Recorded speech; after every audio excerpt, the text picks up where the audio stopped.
Pigeon by Kingsley McGlew, a dystopian young adult story set in the near future. Prologue. Everyone calls me Pigeon. The name started as a joke. They could have called me something more royale, Archangel, Bakara. Even Starguard sounds better than just Pigeon. As a child, I'd flap my arms, peck at the ground, trying to take flight. I'd race through the market, annoying everyone going about their daily business. When told to scamper, I'd shout, "I'm a pigeon! Watch me fly!" Obviously, I couldn't fly.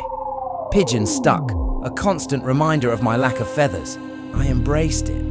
I became Pigeon. Whenever I could, I'd sneak off to the old city library with its relic books and study pigeons. There's more to pigeons than just their bopping heads. If there was ever a quiz, my subject of choice would be pigeons. I'm always fine-tuning my knowledge, always challenging myself with word games. Name a pigeon beginning with W? Go on. It's not complicated. Wolverhampton, Warsaw, Wiggertal, simple. You get the drift. I like to keep my thoughts occupied. Thinking about pigeons isn't so bad. When I get nervous, pigeon stuff crowds my head. You ever wonder why pigeons coo and not roar like a lion? Who knows? Thought I'd ask the question. No harm in asking the question. Homing pigeons. Now there's a bird of choice. They're my favourite. You build a home they want to return to, and return they shall. I've got a flock. Their coop is hidden inside the pigeon factory. Nobody knows about it. I've bred a colony of true homing pigeons. I don't collect squabs from my flock. They're like me, different. I'm absorbed by homing pigeons because it's their notion of a home I'm searching for. My bunk bed is not my home. The squab collectors are not my flock. You don't understand how lonely I am. I'm surrounded by the downtrodden. We're not living, we're waiting in line to die. But on a positive note, the flock responds to my whistles, my coos, my short grunts. I communicate with my flock. I've more in common with my pigeons than my fellow humans. If only I had wings, if only I could fly. In my dreams, I'm Pigeon and the wildlands are my home. It's then that I can forget the harshness of my mundane reality. Boredom with a capital B. Let me spell you the word. B for bright blue. O for orange oranges. R for rover red rover. E for echo echo echo. D for don't disappoint. O for only singing my song. M for Mary Mary marry me. Boredom follows me throughout my waking hours.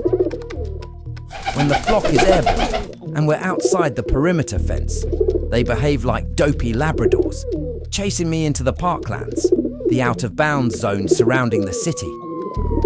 Most days, after my shift, at the pigeon factory, I take the flock along the creek path. I imagine what life was like before the regional city was annexed from the state.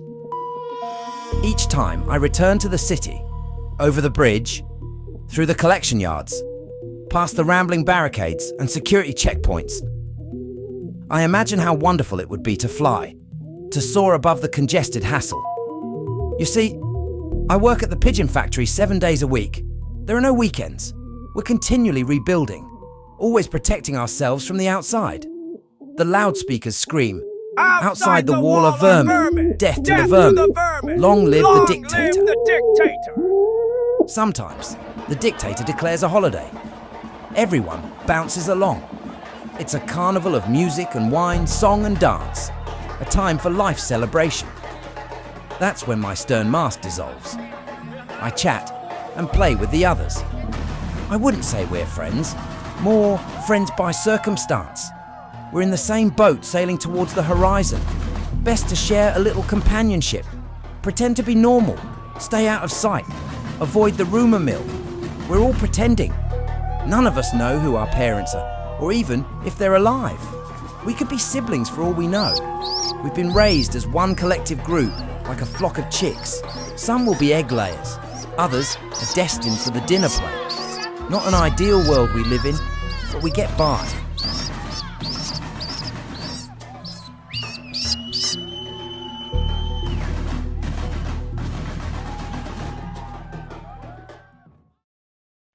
Chapter 1.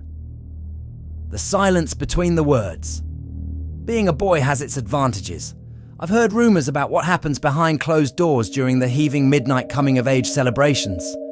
I tend to ignore the noise and live inside my own world. I'm trying to protect Murphy. She's around my age. At the last coming-of-age celebrations, in the comfort of the shadows, we whispered our plans.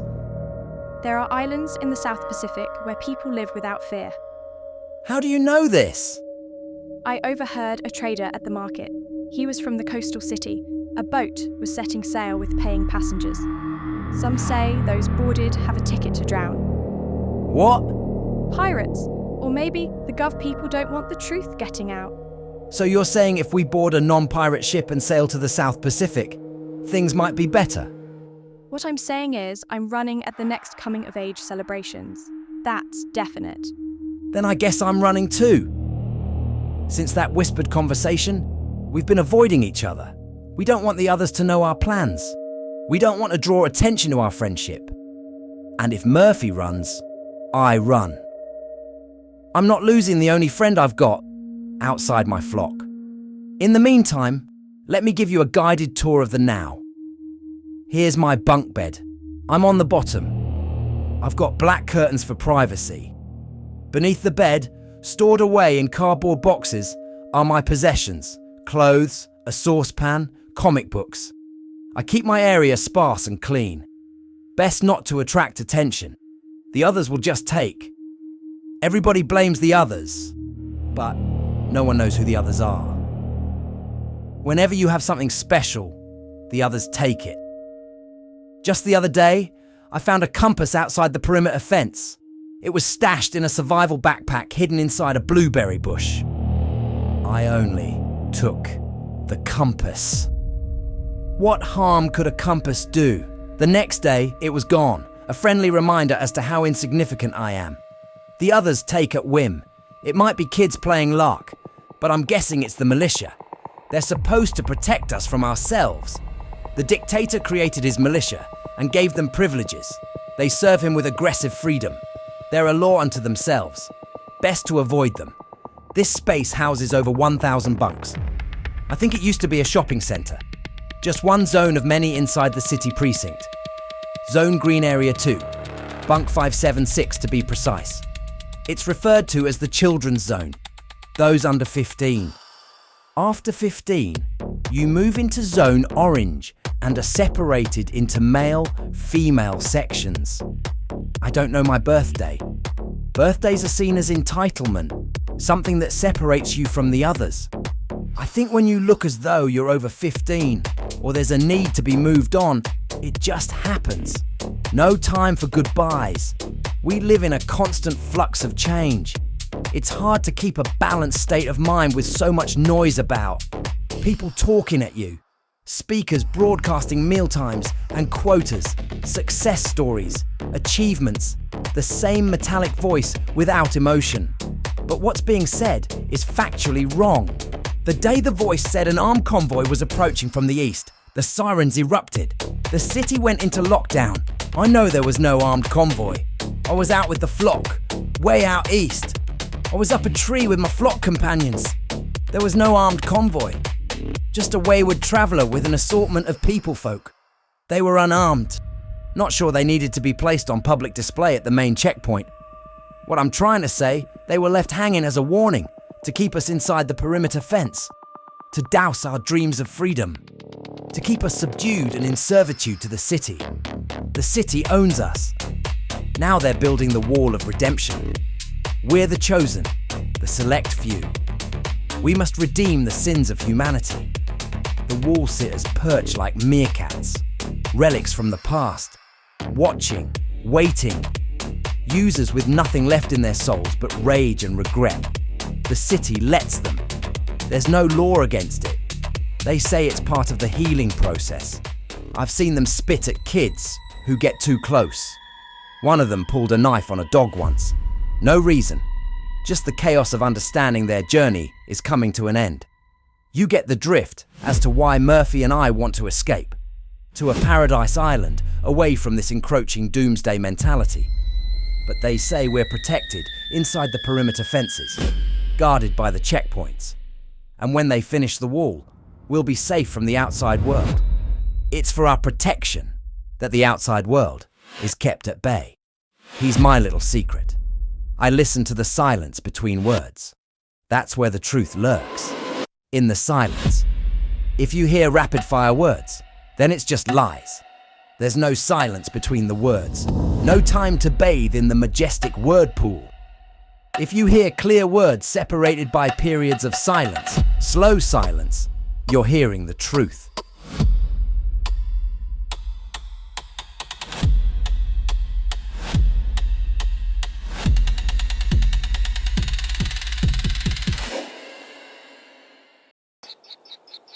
Chapter 2. Life inside the wall. Some days are good days. When the sky's blue and the sunshine is sweet, there's the smell of jasmine and the gentle slipping into dusk. Lights turn on. The streets heave-ho with companionship. Everybody is a part of something. You look up to the night sky and dream. There's no separation between you and the stars, but it never lasts. Let me try and explain what's been happening. I'm not the smartest, but I've got street cred. You need to look after yourself if you drop out. If you stay in education, you become something. Engineer, scientist, coder, medic. Murphy is in education. She's intelligent. Murphy plays the game, pretends to be studious. Yeah, you figured it out. Murphy is studying our escape plan, how to survive outside the fence. I'm the muscle, and she's the brains. Because if you drop out, you work. You work until you can no longer work, and then you're relegated to zone purple. Last in line, end of the line. You might get fed, you might go hungry, you might be experimented on when they trial new drugs. Nothing glorious about aging in this place. I stayed in education as long as I could take it. I listened and I heard lies, continually talked at, looked down at. But the lies kept on coming. I worked myself into a sweat trying to unravel the lies. I got angry, outbursts. Education wasn't for me. I've got boy energy and lots of it. Don't expect me to sit quietly. Our history, we're a shame society. It's not our fault, just an unfortunate turn of events outside of our control. Here's what I've pieced together from 100 chopped up speeches. The time before. Society had a manufactured drug intake problem. A class called users behaved normal, went about their daily business, and then some switch inside flicked. They lost the capacity to decipher the consequences to their actions. Imagine if you're a commercial pilot and you decide to crash land. I mean, total chaos. Nobody asked why they used. It wasn't just dumb people, it was smart people too. Why did they accept the mind numbness path? Accept that sooner or later they would erupt. But before the eruption, everything would make sense. They were numb, happily numb. Gov people decided to annex a regional city and let the users do as they pleased. Not enough prison beds. It was too big a problem for the Gov people concerned about their next election term. The bottom line was the dollar. What was the cheapest means of sweeping the problem off the top of the daily news feed? Gov people ramped up police expenditure to combat the rising street violence. Things got complicated for those used to personal freedom. Facial scanners at every door, random ID checks, curfews, contain movement, increase household expenditure. Taxes went up, incomes came down. The quoted figure of users was over 100,000. Gov people decided it would be a social experiment to segregate the users, move the white skins into the city, and tighten the control on the remaining colour skins inside the penitentiary system. I've no logical explanation, but that's what evidently happened. I wasn't around then, so I cannot fact check. Like I said, I'm splicing fragments of info together. There are colour skins inside the echelon, something exotic to look at during their wine-dine gatherings. I don't communicate with the children of the echelon. They do their thing, I do mine. Best not to mix. I might be completely wrong. But I work in a pigeon factory. I'm one of the firstborns from the initial annexed city. So, yes, my parents were users. Not sure parents is the right word. My parent is the regime. raised into a straitjacket mentality. It's easier to forget. Concentrate on the now. Why have I been relegated to the pigeon factory? What happened prior was obliviously bad. There are consequences to your actions. Being a school dropout closes doors. I'm assigned a job, and that's it.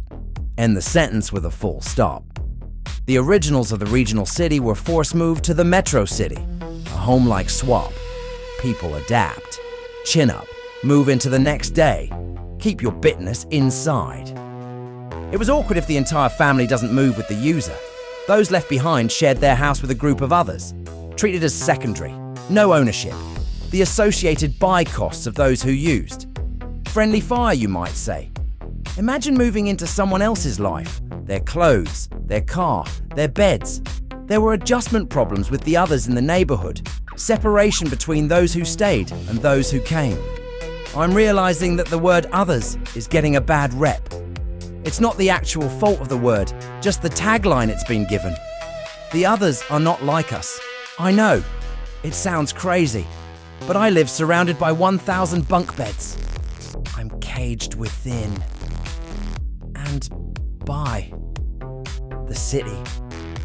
I can only imagine what personal freedom is. The freedom to choose. The freedom of choice. The city went through distress before harmony. You adapt, create a home. The dictator emerged and provided security and common sense leadership. You flourish with guidance or you're silenced. The city was a ticking time bomb. Some say he was a politician. Others are adamant he was a soufflé chef before being held captive in the annex city. The central fact is, he was a user. He took control of the situation. Was he a dreamer or an opportunist? Was he motivated by self-interest or the improvement of the discards? It's only hearsay. I've only seen the dictator when he makes his public addresses. He looks at me as though he knows me, knows of my past. More than likely, I'm imagining that. For all his best intentions, our reality is we live inside an oppressive machination of control. And I'm just a kid trying to get by. I'm not old enough to comprehend if there's an alternate way of living. What would I know? I collect squabs and look at the ground. I try to blend in with the other children.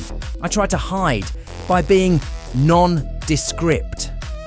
I'm afraid of looking up. Because there's this creature looking down at me. No matter how high I climb, I'm still living under the control of the regime. Anyway, the firstborns never had the urge to use. When you live surrounded by the decay, it kind of takes the gloss away from the willingness to try. And the newborns? They just want to be happy.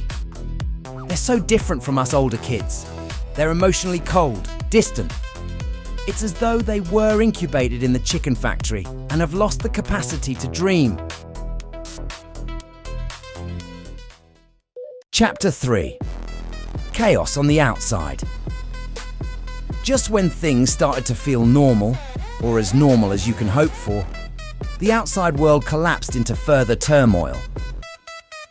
The time of the virus is embedded into our waking hours. It was meant to kickstart the apocalypse. A highly contagious strain, engineered from Ebola, had the capacity to cause worldwide chaos and mayhem. The vegan extremists who stole it wanted to return Earth to the autumn grandeur of the so-called Garden of Eden epoch. Let's give a shout out to all the tomatoes out there. Tomatoes have feelings. To all of them vegans thinking they're too cool for school, you tomato murderers, shame on you. Yes, there's nothing tough about eating tomatoes. Sorry about that. Got carried away for a moment. Things become murky about how it spread. The recurring rumor is, back then, there were airports. There were more willing vegan warriors than central airports. I get the sheikhs just thinking. The planes travel to all corners of the globe. Just think about the consequences of their selfish stupidity. There's footage. Never know if it's made footage or actual footage. They roamed the terminals. They laughed. They coughed. They returned to their vehicles and set them on fire. A distraction. Synchronized and telecasted over social meds. Then chaos. You know, I don't like thinking about it. The purpose was to get caught. Infect the police. A society without order. A world in chaos. I don't like thinking about it. The dictator used the collective red line fear as leverage to endorse martial law and manipulate decisions affecting the lives of many into a twisted version of survival. Maybe he was a town planner by day, smelly sock sniffer by nightfall. His drug-induced visions created the master plan for the livable community prison. We could keep the outsiders at bay with our acquired military weapons. Bang, bang. Oh yeah, bang, bang. Killing an outsider was not viewed as murder, but survival. Outsiders were our enemies. They were against our way of life, the livable community prison. His manifesto was vague, based on his drug-induced rants. Parts of it must have been believable, because the scientists grabbed the opportunity to create modified life forms. If we were to survive Judgment Day, the new generations of servants needed to be genetically modified. They needed enhanced immunity systems. They needed coldness. They needed to have narcissistic traits. The future was going to be a war zone, and only the self-obsessed could survive. Enough misery talk. Maybe you want to know more about me?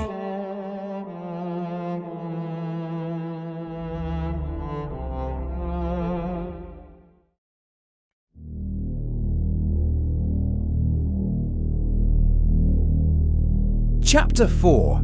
The Pigeon Factory. I work at the Pigeon Factory. You must work. You see, pigeons are good to eat in their squab stage. Plump little pluckers. And when you're feeding a city of over 100,000, plus outside trade, that's a lot of squabs. We trade pigeon meat for anything. You know, you make the most of whatever cards you hold. Our specialty? King pigeon mixed with local birds. They eat, breed, and poop like clockwork. Every day, I walk around my depot of the factory, collecting 20-day-old squabs, minus a day or two. Plump is what I look for. I have nightmares about squabs. They're just bundles of bum fluff and squawk with shrieking baby voices. Always hungry, always wanting. I'm the collector, without guilt. The factory is huge. I think it used to be a sports arena. They added a tight-knit mesh roof and set up 100,000 plus breeding boxes. It's an industrial aviary. Rampways weave the internal space, a tapestry of shonky lines. Floor upon floor of breeding boxes. Huge seed and water trays run along the ramps. We only collect for an hour or two per day, allowing the pigeons time to settle back in and repeat the wash cycle. It's just chaos inside the pigeon factory, noisy and smelly. Ground-level pigeon poo runs at 2 feet high and rising. Dozens of skid-steer loaders honeybee buzz about, moving the crap to the loading ramps for the market gardens surrounding the city. Fertile soils topped up with a steady supply of pigeon manure. The wafting aroma on hot, sweltering nights is unbearable. The dictator enforced food independence. We had to be able to feed ourselves. There was to be no reliance on the outside world. And we're doing all right. You can't miss what you never had. Even with the pigeons, there's a policy of replacing one for one. If a breeder dies, you let a female squab survive. We're guaranteed a living food source if we keep the killing viruses at bay. The city fears bird viruses almost as much as it fears sickness.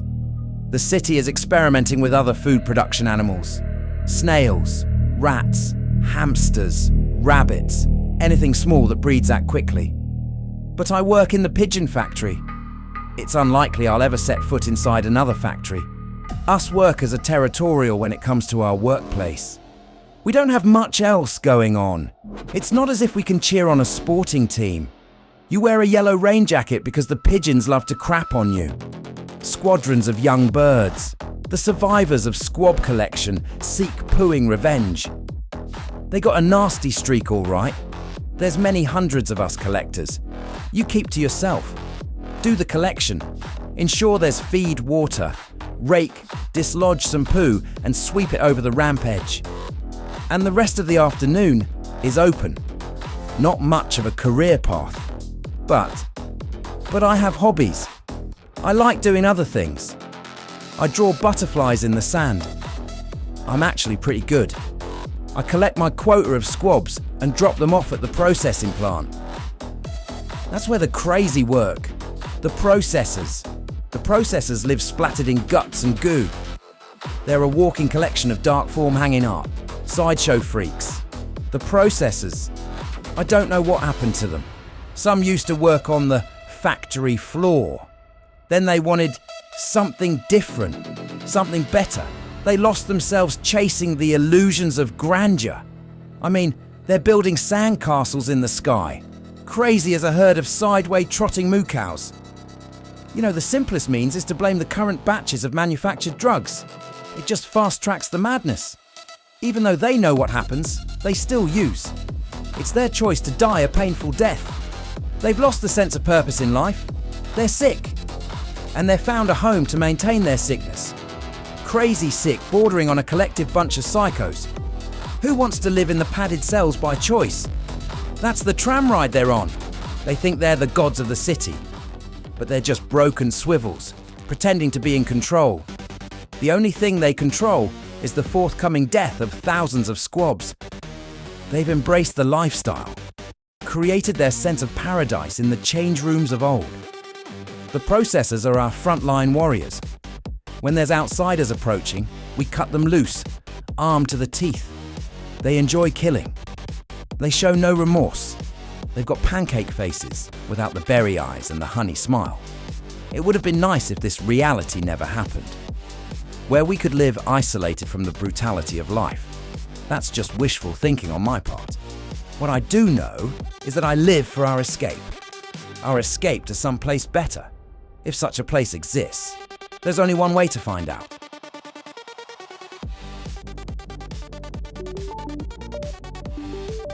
Chapter 5. My Flock. I'm hidden inside my yellow rain jacket when I enter the Pigeon factory. Nobody knows it's me. My goggles are splattered with pigeon poo and my gloves are a dull blue. From the outside, I look like just another squab collector. I always tag behind another group. I swim amongst the sea of yellow rain jackets. I dissect and weave my way through the rampway maze, always trying to join a group of yellow rain jackets to further conceal my depot. You learn to never share secrets, no matter how trivia they sound. It's pointless believing in the notion of trust. Everybody is trying to survive without being singled out for a public beating. I've got the highest, furthest working patch in the industrial aviary. I always check that the wall-mounted security cameras have not been cleaned of the pigeon waste. We're always being watched. But we've learnt to hide within the system rules. Squab collectors must wear yellow rain jackets. And one yellow rain jacket looks like the next. It's cold, smelly, noisy. The pigeons are angry today and prone to attacking. It's all good, as I've got a special flock, my feathered friends. It's easy for me to hide their seed inside my yellow rain jacket. I share my water and any other scraps I can find. I look after my flock of homing pigeons. Come with me. No one's looking. I crawl into the boxed aviaries, pretending to collect my squabs. At the end of the section, there's a loose sheet of plywood. It slides open and shut, revealing an inner chamber full of dead pigeons. Beneath the ever-climbing fresh pile of pigeon droppings, there's a trap door. You need to squeeze under the flooring and crawl through dark tunnels. Keep turning left and you'll crawl into a sealed-off section, hidden from view. There are gaps to the outside world, pigeon doorways for my flock to come and go as they please.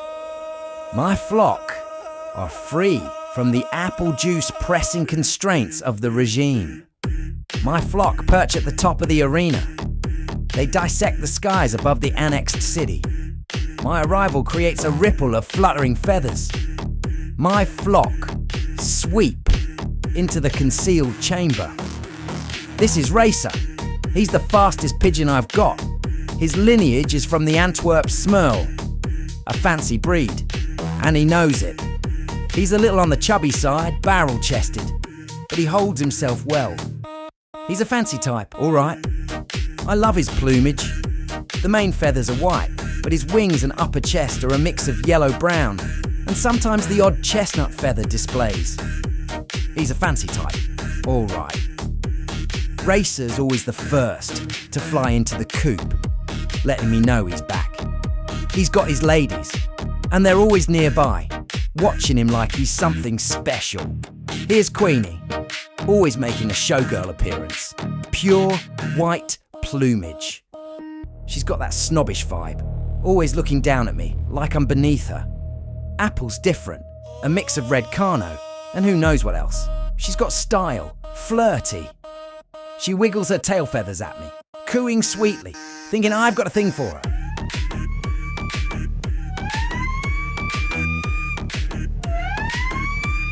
The sound of the siren sends chills up my spine.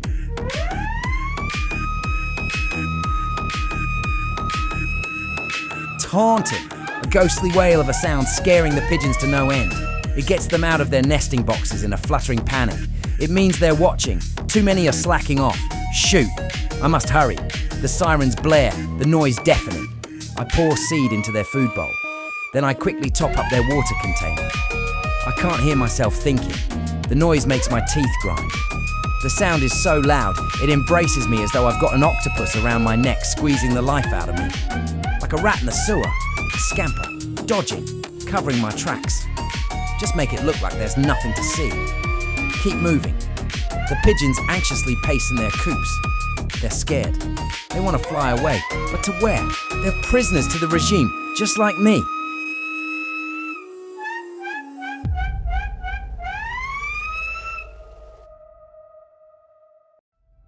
Chapter 6. The White Rain Jackets. I collect a few extra squabs into my basket when I hear them coming. My heartbeat is rocking high. I'm sweating. I'm scared. If they find my flock, they'll be forced to contribute to the squab production process. Racer would rather die than live in captivity. I cannot betray my flock. Apart from Murphy, they're all I've got. Somebody collects from up here? Seems like a lot of extra legwork. We've been told to remove hiding spots.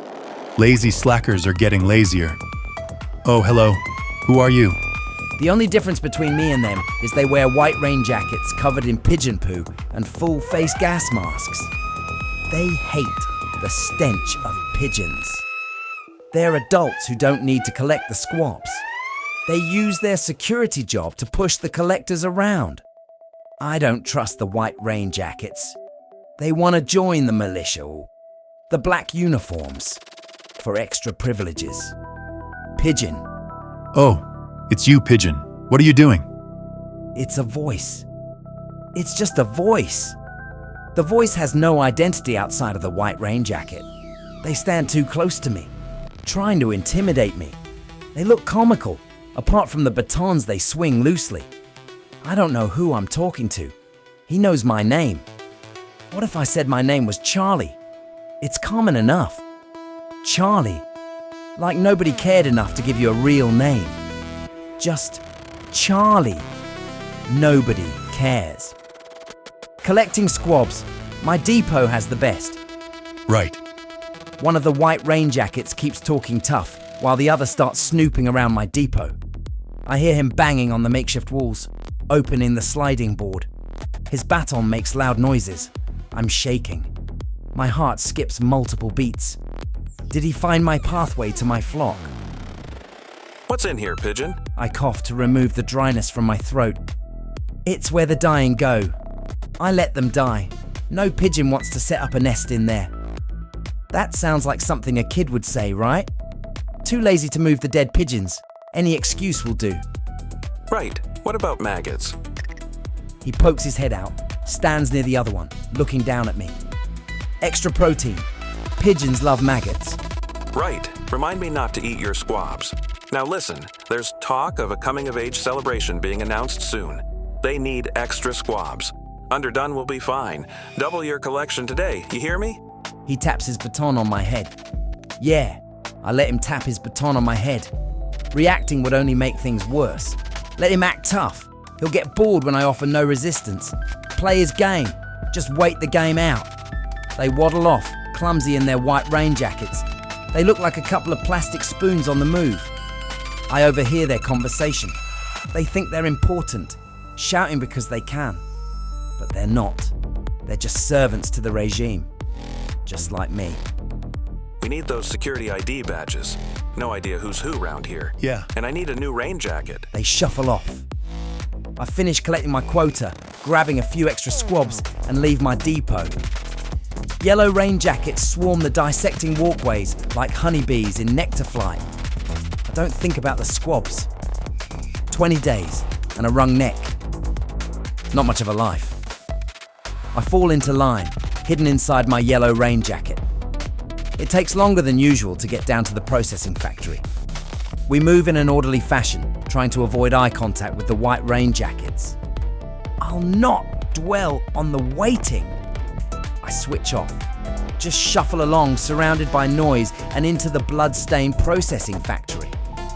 I flip my collection basket into the downward ramp. Goodbye, me lovelies. Off they disappear. I hurry out, like everyone else. We've met our extra quota. The rest of the afternoon is ours. But I can't stop thinking about Murphy. If they're right about the coming-of-age celebrations, Murphy and I are escaping. We're going to do it. We're going to run the gauntlet and never return. To be caught means body servitude.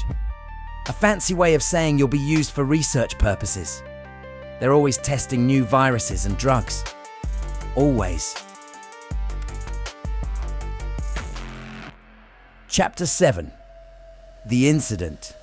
I return to my bunk after spraying down my yellow rain jacket. I hang it to dry. There are rows of yellow rain jackets, each stained with various shades of pigeon poop. I check my belongings. Nothing has been taken, but the order of items has been changed. Another one of their mind games. I'm not sure if they target certain kids or just move things at random. We're all at a stage where we just don't express emotions about personal belongings on the outside.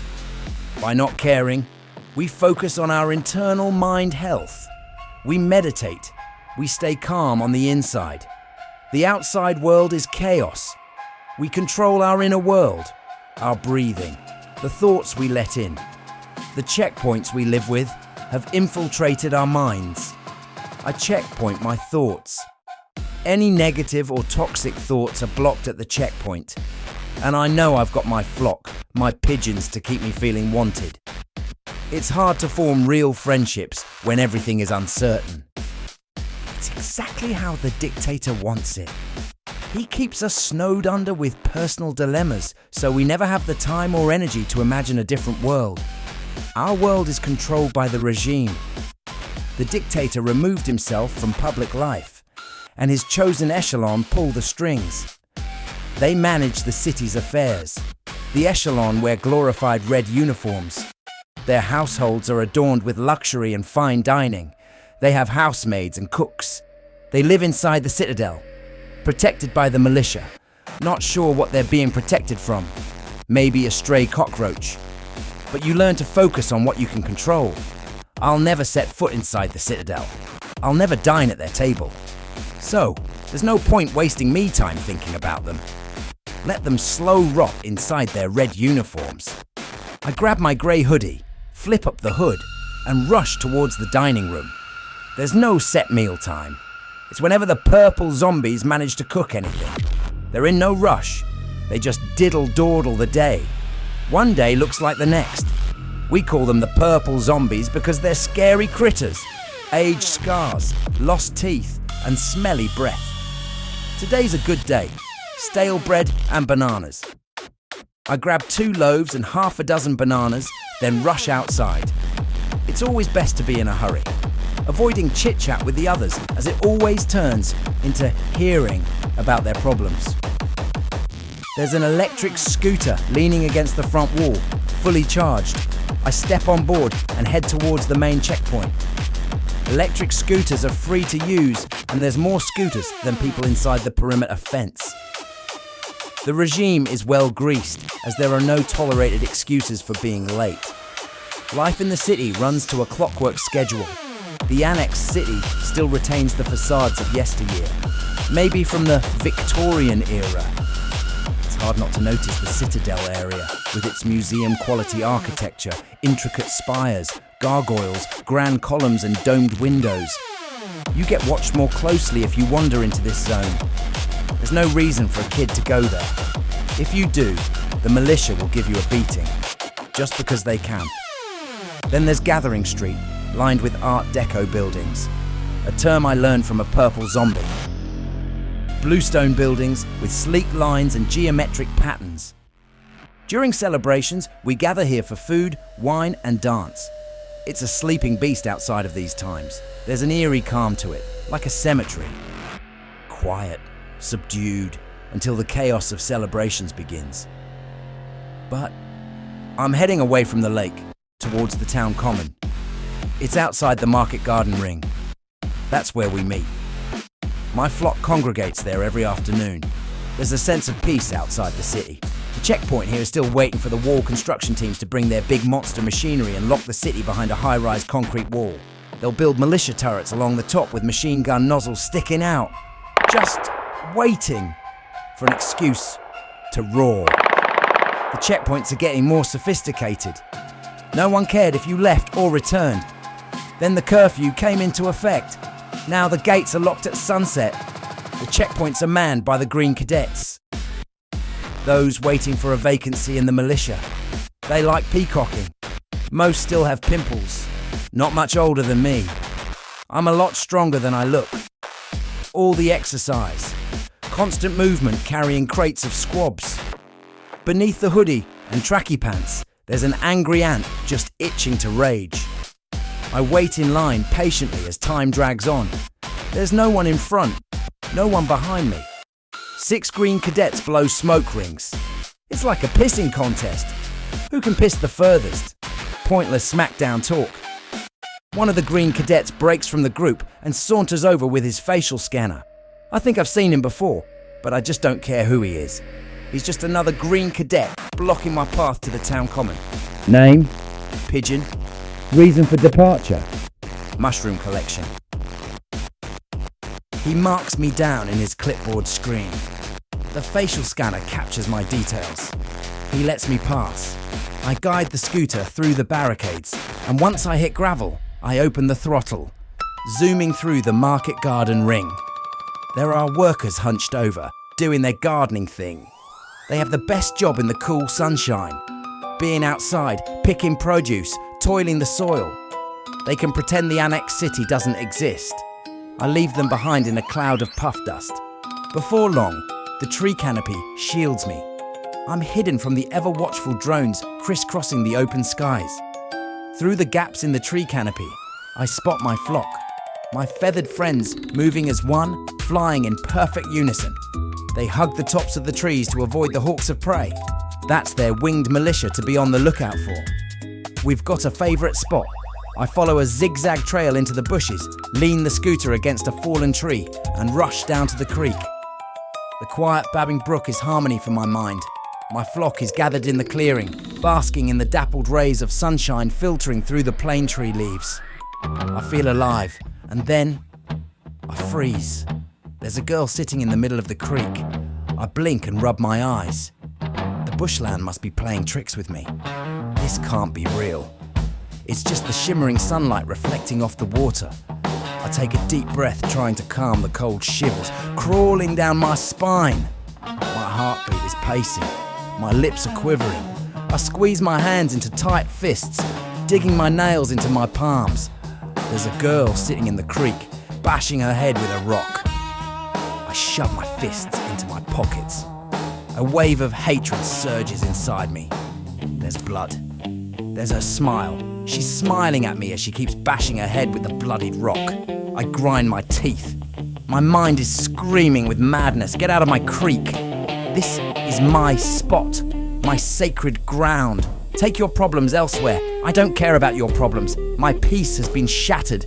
My sanctuary invaded. My flock coo and shriek as they edge away from the creek. I feel betrayed. Like me. Betrayed by the arrival of this stranger. Who is she? Why is she here, bashing herself senseless? A part of me wants to run. Her face is bruised, covered in weeping wounds. She looks at me. This wild, crazy look in her eyes. She's loca, off to the mattress factory for a long good night's sleep. Then I see it. A moment of recognition. She knows of me. She smiles through the blood running down her face. She expects me to intervene. She thinks I will, Intervene. Her eyes fill with tears, but for some reason, she keeps up the self-harm, hitting herself with the rock again. This is my spot. Nobody knows about it. It's sacred. How did she find it? She closes her eyes, the rock slamming into her skull again. The sound of stone on bone echoes through my head. I should be hearing the cooing of pigeons. A scream rips through the tranquil silence, and she collapses face first into the bloodied rock pool.